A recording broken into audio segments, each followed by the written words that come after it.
Okay guys, तो last video में हम लोग वन कमोडिटी का केस कवर अप कर चुके हैं जिसमें मैं law of diminishing marginal utility पढ़ा था। आज हम मार्जिनल यूटिलिटी अप्रोच का टू कमोडिटी का केस कवर करते हैं। इसमें हमारा जो रूल है वो है law of equi marginal utility. इसको समझते हैं पहले, फिर इसका शेड्यूल बना के ग्राफ बनाते हैं कि इस केस में इक्विलिब्रियम कैसे निकल सकता है। तो यहाँ इसको स्टार्ट करते हैं। सी केस ऑफ टू कमोडिटीज़।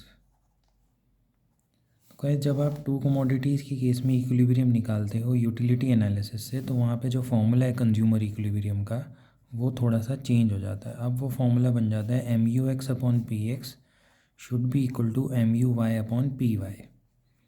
अब पहले समझते हैं कि इसमें ये कंज्यूमर क्या करना चाह रहा है। तो इक्वी मार्जिनल यूटिलिटी का मतलब है कि ये कंज्यूमर है, उसके पास कुछ इनकम है, वो इनकम उसे दो प्रोडक्ट्स में स्पेंड करनी है, प्रोडक्ट एक्स, प्रोडक्ट वाई। तो अपनी इनकम को प्रोडक्ट एक्स और प्रोडक्ट वाई में इस तरह से स्पेंड करना है that the marginal utility derived from the last unit of money spent. तो ये इसमें बहुत की वर्ड है। मार्जिनल यूटिलिटी जो मिलनी चाहिए किससे मिलनी चाहिए? Last unit of money spent on both the product should be equal. तो a consumer maximising his total utility, उसको टोटल यूटिलिटी तो मैक्सिमाइज़ करनी है। वो अपनी इनकम को दो प्रोडक्ट में इस तरह से एलोकेट करेगा कि मार्जिनल यूटिलिटी जो मिले फ्रॉम द प्रोडक्ट्स नहीं, marginal utility from the last unit of money spend, जो आखिरी रुपया वो स्पेंड करेगा ऑन बोथ द प्रोडक्ट, उससे मिलने वाली marginal utility should be equal. जब हम इसका न्यूमेरिकल देखेंगे तो और ज़्यादा क्लियर हो जाएगा। बाकी डेफिनेशंस वगैरह आप अपनी बुक से कर सकते हैं। सी एक कंज्यूमर है, मान के चलते हैं कि उसके पास 40 रुपीज़ है। तो ये 40 रुपीज़ फ़िलहाल उसका बजट है, यानी कि उसकी इनकम है। वो दो प्रोडक्ट ख़रीदने जाता है, प्रोडक्ट एक्स और प्रोडक्ट वाई। प्रोडक्ट एक्स का जो प्राइस है वो है let suppose 50 rupees. Product x का जो प्राइस है वो है लेट सपोज 5 रुपीज़ कर लेते हैं इसको। और प्रोडक्ट वाई जो है उसका प्राइस है लेट सपोज 10 रुपीज़। अब दो प्रोडक्ट उसको ख़रीदने हैं, तो रूल तो हमारे यहाँ पे डिमिनिशिंग वाला ही लगेगा। As and when you keep on consuming more and more units of a commodity, the marginal utility that you get keeps on declining. तो सिंप्लिसिटी के लिए क्या करते हैं, पहले मार्जिनल यूटिलिटी एक्स की लिख लेते हैं। तो लेट सपोज पहला यूनिट जो आपने एक्स का कंज्यूम किया उससे आपको 50 की यूटिलिटी मिली। फिर आप देख रहे हो रिड्यूस होती जा रही है। सिंपल रखने के लिए मैं इसे 5 पॉइंट से फॉल कर रहा हूँ, ये बाद में मुझे डिवीजन में हेल्प करेगा। उसी तरह से अगर आप मार्जिनल यूटिलिटी वाई की देखो, आप वाई वाला प्रोडक्ट कंज्यूम करते हो, उससे जो मार्जिनल यूटिलिटी मिलती है वो भी धीरे धीरे फॉल हो रही है। तो no doubt diminishing marginal utility वाला रूल तो हमारा लग ही रहा है। ओके, लेकिन अब हम जो हमारा फॉर्मूला है वो ये कहता है कि आपको एम यू एक्स और एम यू वाई को इक्वल नहीं करना। मतलब मुझे यहाँ पे 50 और 50, 40 को मैच नहीं करना। मुझे M U X upon P X और M U Y upon P Y को इक्वल करना है। तो M U X upon P X पहले फाइंड कर लेते हैं। ये हम निकालेंगे M U X divide by P X. तो मार्जिनल यूटिलिटी को एक्स के प्राइस से डिवाइड करते हुए चलते हैं। 50 divide by 5 10, 45 divide by 5 9, 40 divide by 5 8 7 6 5 so on. इसी तरह से M U Y upon P Y calculate कर लेते हैं। एम यू वाई है आपका 80 और वाई का प्राइस है 10। तो 80 divide by 10 8, 70 divide by 10 7, 60 divide by 10 6 5 4 3। अब हमें जो कॉम्बिनेशन बनाने हैं वो इसके बनाने हैं। मतलब कंज्यूमर इक्विलिब्रियम में कहाँ आएगा? कंज्यूमर इक्विलिब्रियम में वहाँ होगा when M U X is equal to M U X upon P X is equal to M U Y upon P Y. तो हमारे कंज्यूमर इक्विलिब्रियम का ये फॉर्मूला रहेगा। अब यहाँ पे देखते हैं कि यहाँ पे कहाँ पे कॉम्बिनेशन बन रहा है आपका। सही 10 8 9 7 8 8 8। तो एक कॉम्बिनेशन तो आपका ये बन रहा है 8 8 का, जरूरी नहीं है कि ये बिल्कुल आमने सामने इक्वल होने चाहिए, ये आगे पीछे भी हो सकते हैं, बट द थ्योरी इज़ कि दोनों इक्वल होने चाहिए कहीं पे। तो 8 8 का एक कॉम्बिनेशन बन रहा है, आप देख रहे हो। एक 7 7 का भी कॉम्बिनेशन बन रहा है, 6 6 भी बन रहा है, सिमिलरली 5 5 भी बन रहा है। अगर मैं इसे और आगे एक्सटेंड करता तो हो सकता है 4 4 भी बन जाए, बट वहाँ तक हमारा क्वेश्चन जाएगा नहीं। तो अब हम कैलकुलेट करेंगे कि इन कॉम्बिनेशंस में उसको कितने गुड्स ख़रीदने पड़ेंगे और कितने पैसे उसके खर्च होंगे। अगर आप ध्यान से देखें, सबसे पहले वाला कॉम्बिनेशन 8 8 को देखते हैं। 8 8 का मतलब क्या है? 8 8 का मतलब है कि 1 2 3 यूनिट्स ऑफ एक्स, और यहाँ पे पहले में ही आ गया 8, तो 1 यूनिट ऑफ वाई।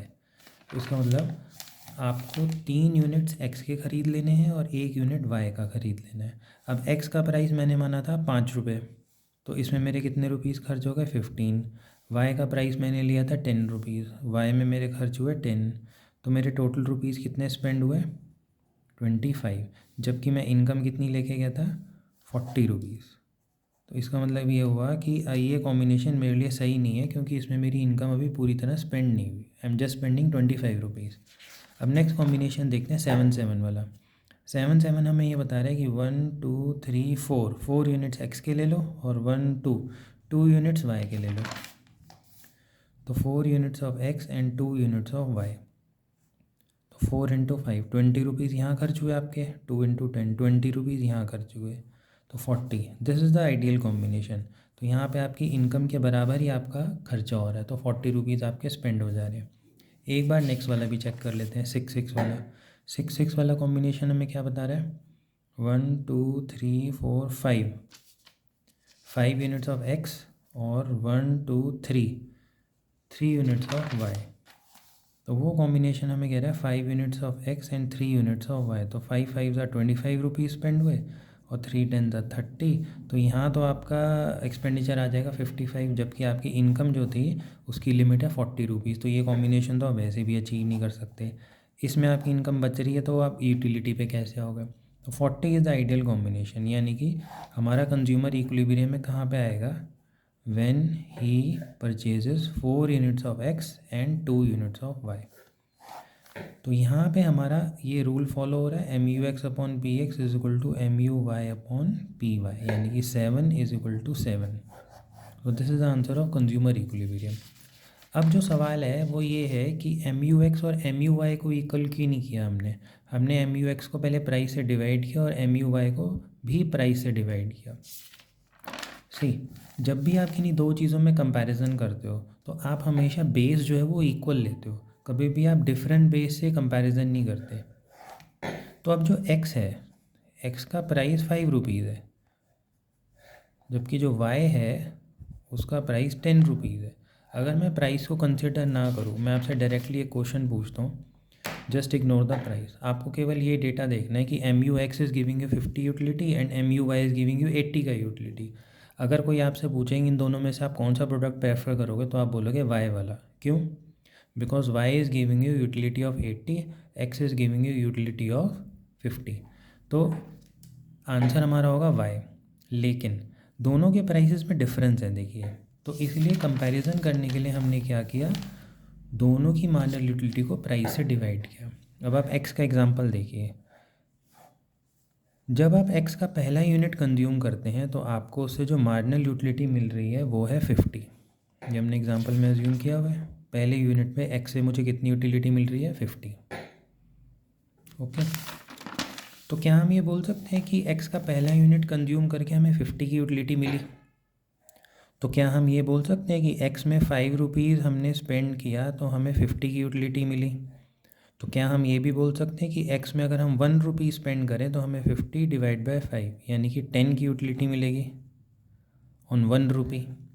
तो मैंने इसे 1 रुपी पे कन्वर्ट कर दिया। बिल्कुल इसी लॉजिक के हिसाब से वाई जब आप ख़रीदते हो, उसका जो पहला यूनिट हम परचेज़ करते हैं, तो वाई से हमें जो मार्जिनल यूटिलिटी मिलती है दैट इज़ एक्चुअली 80। बट ये 80 रुपीज़ की मार्जिनल यूटिलिटी जो मिली है, इसके लिए आपने 10 रुपीज़ का प्राइस भी दिया है। तो क्या हम ये बोल सकते हैं कि वाई में 10 रुपये खर्च करके हमें 80 की यूटिलिटी मिलती है? तो क्या हम इसमें ये बोल सकते हैं कि वाई में 1 रुपया खर्च करके हमें 8 की यूटिलिटी मिलती है? सी, मैं दोनों को प्राइसेस से डिवाइड करके 1 रुपी की यूटिलिटी पे कैलकुलेट कर रहा हूँ। तो I have divided the marginal utility of x by the price of x, so I get utility पर रुपी ऑफ एक्स। तो एक्स मुझे 1 रुपये में 10 की यूटिलिटी दे रहा है, वाई मुझे 1 रुपये में 8 की यूटिलिटी दे रहा है। अब अगर कोई आपसे पूछेगा कि 10 और 8 में से आपकी बेटर चॉइस कौन सी है, now you will go with x. तो आपका पहला यूनिट कौन सा कंज्यूम होना चाहिए, एक्स का। इसलिए हम लोग M U X upon P X और M U Y upon P Y को इक्वलाइज करते हैं, क्योंकि कंपैरिजन करने के लिए हमारे पास बेस जो है वो बराबर होना चाहिए। अच्छा, हमने जो इक्विलिब्रियम निकाला है यहाँ पे, आपने देखा मैंने यहाँ पे कॉम्बिनेशंस बनाए 8 8 7 7 6 6 5 5।